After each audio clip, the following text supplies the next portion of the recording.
So your last video, I actually have not watched it yet.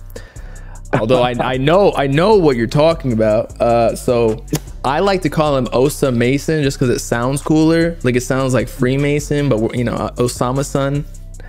So you're saying bro, it's a Ken Carson clone. Before you get into it, okay, I just want to say this. So underground rappers, is it not true that they're always compared to somebody first because like you know, people are getting used to their sound and like you got to kind of compare it to something that you understand so that you can comprehend it more, you know what I mean? Yeah, the beginning of the video I did kind of say that I understand why and I don't have a problem with it, because you kind of have to start off biting swag and style to see what works, like what gets attention, to learn, and, you know, for sure. Yeah. But with Osama Son specifically, you know, I like a bunch of other clones or quote unquote clones in the underground from like Destroy Lonely Clones, people like Southside Silhouette. I like that whole group of people. But with Osama Son, I wasn't even necessarily like hating on him because he sounded like Ken. It was just like how his team went about it. It was just kind of gimmicky. I don't know. I just wasn't rocking it. It was too much. Now, like why was it gimmicky? I want specifics. I can kind of predict what you're saying. I think I know what you're talking about, but I want you to say it.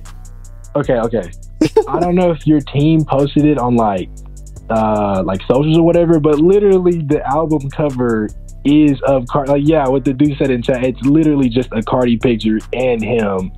And you know, the what's it called? The Cutter song. I think it's kind of like the Chester Perry song where they made that knowing that people were gonna like either it or talk about it was gonna be controversial. So that kind of led me to think like, you know, this is kind of a big gimmick. I don't really think he's being serious about this project. The other songs, I will be honest, I did listen to the other songs. What was the gimmick song? I don't know if you reacted. What'd you say? What was the gimmick song? Cutta. You could. I don't know if I can. Can I? I don't think I liked that song. I know what you're talking about.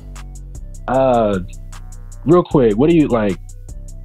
What's some words that I can't say on stream? I just don't want to like streaming etiquette type stuff. Because there's a song called like X and S word, and that's a pretty Ken-ish song. Not really like you can say anything. Yeah, it's like okay, it's a song called X and Sex, and it's not really, you know, he vocal wise he doesn't sound exactly like Ken, but the beat and the whole title of the song very obviously is sort of Opium inspired. Let me try to summarize it so I don't end up rambling. Nah, I think you're on point here. I get it. I feel like I don't think it's a bad project. I'm not personally a fan of him, but I see why people like him. But overall, like, you have to admit the conversation around this guy right now is just the whole like Ken Carson comparison. And that's cool, like from a business standpoint. Hold on, I gotta write this shit down. Standpoint, it wasn't rocking with it. Okay, so just to get it straight, because we're gonna be debating about this shit. So, and I agree with you on a lot of points, so it's not really too much of a debate. So you say one, the Cardi cover, correct? Yeah. All right, so yeah, for sure. But is there anything wrong technically with like being inspired, especially with how big Cardi is or like how influential he is to the underground artists? No. I don't. As long as the music is fire, like I don't really think it's like a huge problem. I don't think it's a problem at all, really. I'm gonna be honest. Sometimes I feel like you have to react to the video first. I wasn't like necessarily, you know, calling it like bad because he did that.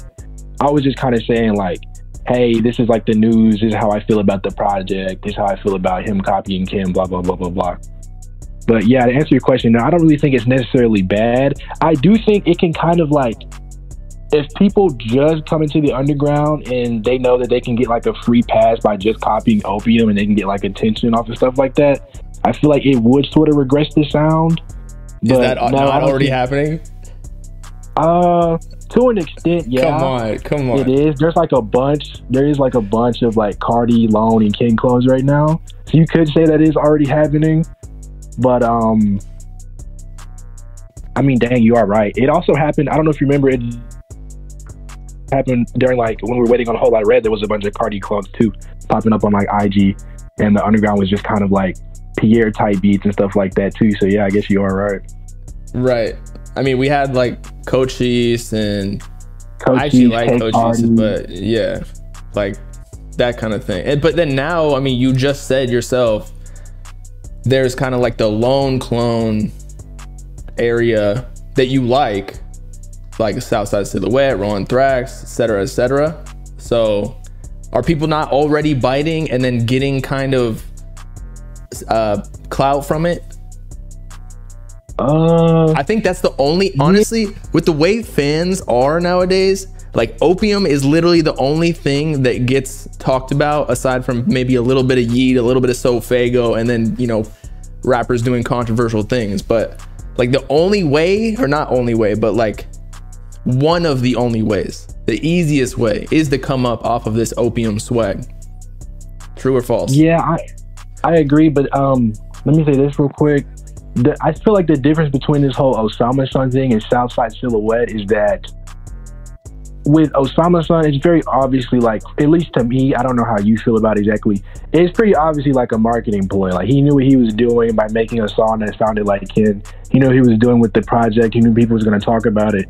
With Southside Silhouette, I don't think it's as gimmicky because it's obviously like some of his stuff is Lone inspired, but you can see through like his latest projects like Hits and Diaphora, he's definitely evolving the sound. It's not like he's just biting the swag and not doing anything new with it. I think he's like more versatile than Lone. Southside. Yeah, I said that in the video too. I do feel like that too. He's fire. Okay, so you think he's more obviously trying to create a gimmick out of the Ken Carson / Playboi Carti comparison by the cover, and then also like just there was a couple songs where I thought it sounded like Ken, like legit it sounded like Ken's voice. However, I literally think he might be better at Ken Carson's sound at this point than Ken Carson.